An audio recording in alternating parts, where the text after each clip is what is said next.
téléspectatrices, chers téléspectateurs, bonjour. Je m'appelle Zawi Azdine, je suis de la chaîne des champions des maths. Dans cette nouvelle vidéo, nous allons voir l'étude d'un rapport de polynôme au voisinage de l'infini.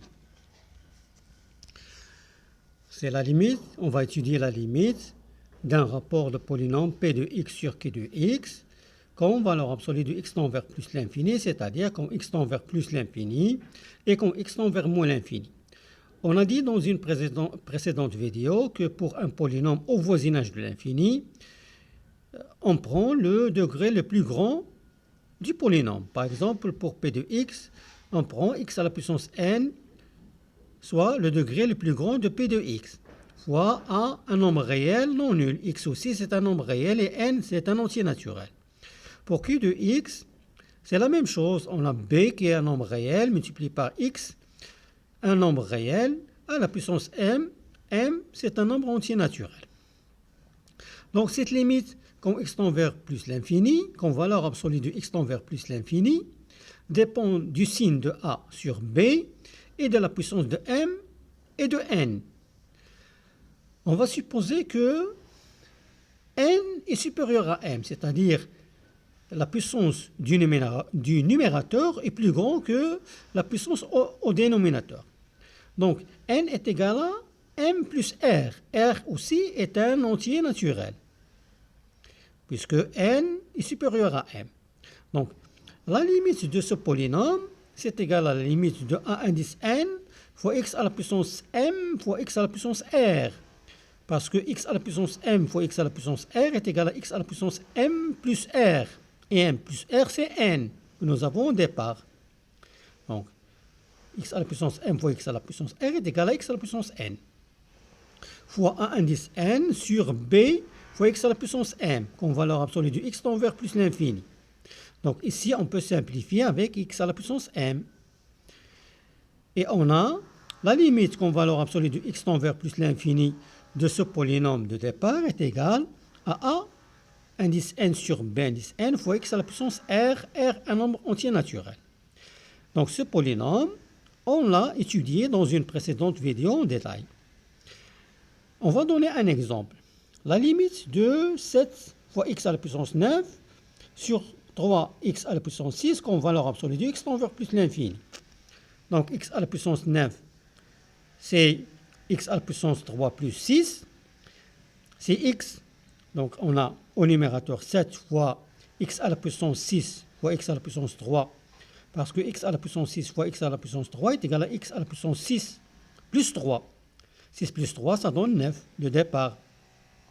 Et au dénominateur, on a 3x à la puissance 6, comme valeur absolue de x tend vers plus l'infini.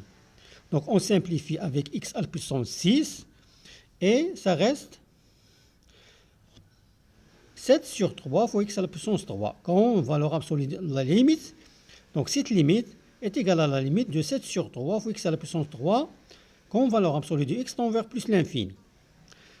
Donc, quand x tend vers plus l'infini, donc x à la puissance 3 tend vers plus l'infini, fois 7 sur 3, ça donne plus l'infini.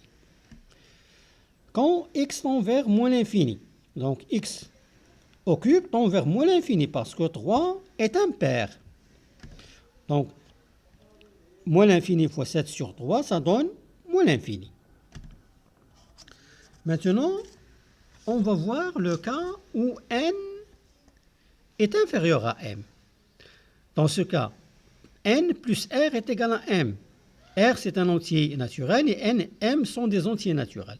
Donc, la limite du polynôme qu'on a au départ, de a indice n fois x à la puissance n sur b fois x à la puissance m, comme valeur absolue de x tend vers plus l'infini, égale la limite de a fois x à la puissance n au numérateur, et au dénominateur, on a b fois x à la puissance n fois x à la puissance r. Parce que x à la puissance r, n fois x à la puissance r est égal à x à la puissance n plus r. Et n plus r, c'est m. Donc m qu'on a au départ, au dénominateur. Voilà. Donc maintenant, on peut simplifier avec x à la puissance n au numérateur et au dénominateur. Ce qui va rester, c'est a indice n sur b indice n fois x à la puissance r, comme valeur absolue de x tend vers plus l'infini. Donc, quand x tend vers plus l'infini, x à la puissance r tend vers l'infini. Plus ou moins l'infini. Ça dépend de l'imparité ou de la parité de R, mais en tout cas, ça tend vers l'infini. Fois B, c'est toujours l'infini. Et A qui est non nul sur l'infini, ça donne 0. Donc cette limite, si n est inférieur à n, la puissance au numérateur, inférieure à la puissance au dénominateur, cette limite de ce polynôme, comme valeur absolue d'x tend vers plus l'infini, est égale à 0. Donc, jusqu'ici se termine ce cours. Abonnez-vous à la chaîne des champions des maths pour recevoir le meilleur et le nouveau en permanence. Je vous donne rendez-vous pour un nouveau cours et une nouvelle vidéo. D'ici là, je vous dis au revoir et à bientôt.